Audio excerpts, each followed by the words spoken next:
This is the very opening of the book. Long ago in Coldhaven, a small fishing town on the east coast of Scotland, the people woke in the darkness of a mid-December morning to find not only that their homes were buried in one of those deep, dreamlike snowfalls that only happen once or twice in a generation, but also that something strange had happened while they slept. Something they could only account for in rumours and stories that, being good church-going folk, they were ashamed to repeat. Stories that mentioned the devil or spirits.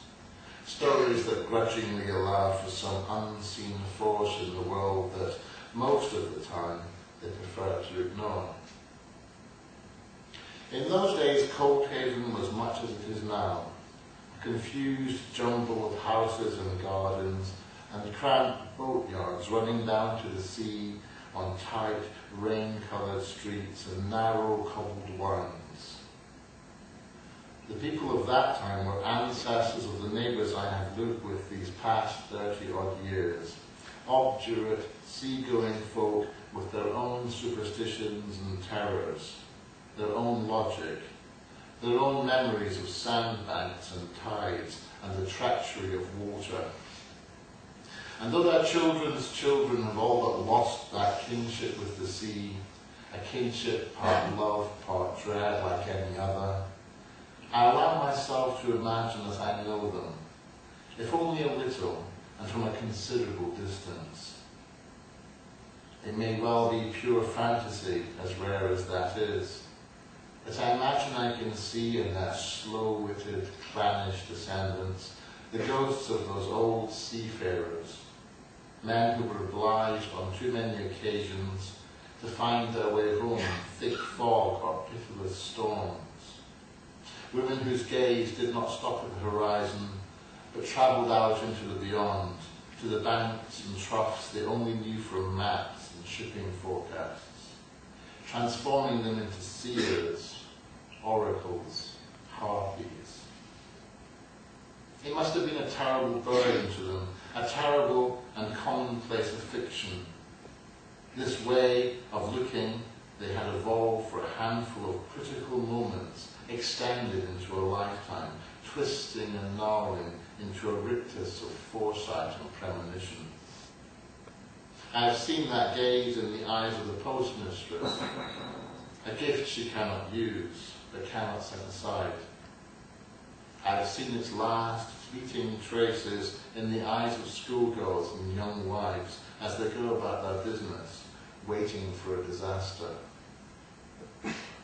On that long ago winter's morning, those who were first out of their beds, the bakers and chandlers, the women stepping out to fetch coal, the men who were not at the fishing that day, but were up out of habit or restlessness, were the first to witness the phenomenon that later the whole town decided to call the Deal's footprints, a name that not only stuck, but was also, for reasons they never acknowledged even to themselves, a fanciful sounding description that, for outsiders and for their posterity, would always be shrouded in disbelief and irony.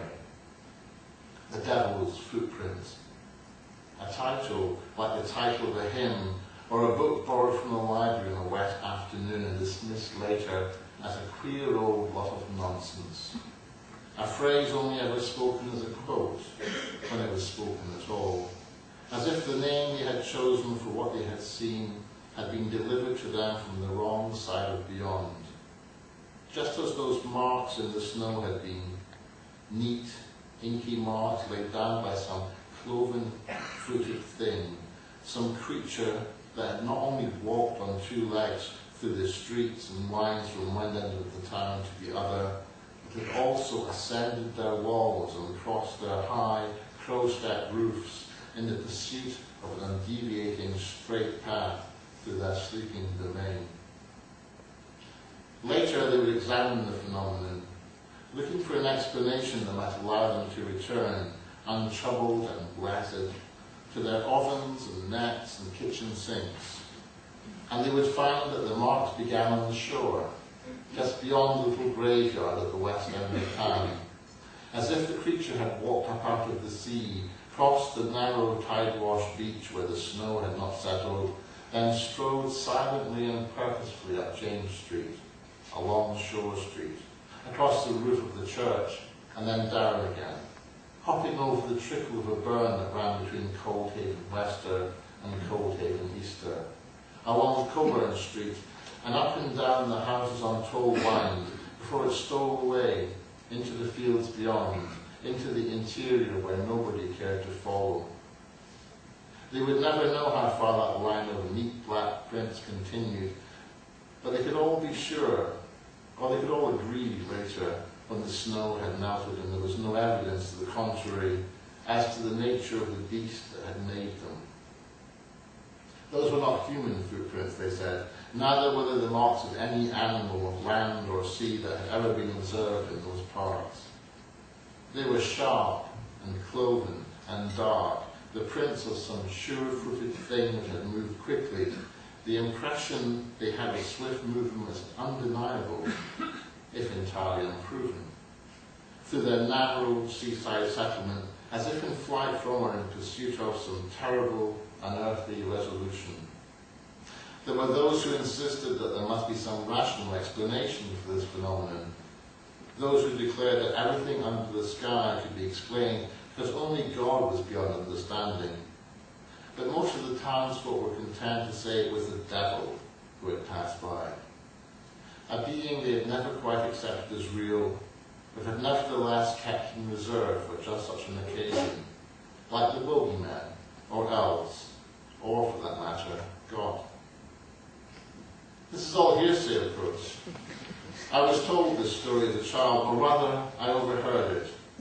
I got a fragment here, a glimpse there, and I put it together piecemeal, adding details and amendments of my own, making it richer, making it bright and mythical and sure, making it up.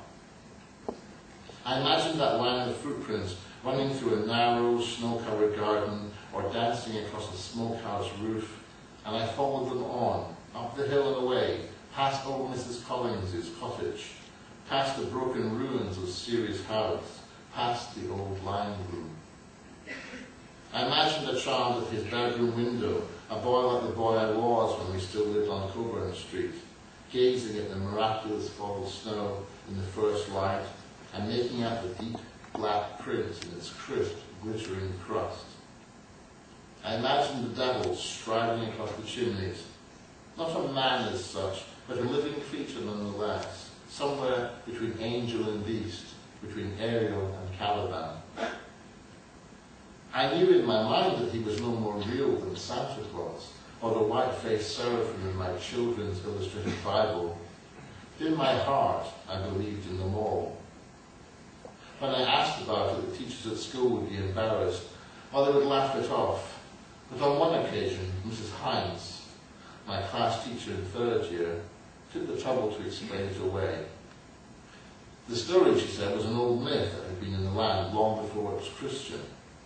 Some said the devil was an old pagan god, one of the Pictish spirits who dwelt in these parts, and that it was rare to hear such stories told on the coast because they belonged properly to the old farming communities and to the dark woods of the interior.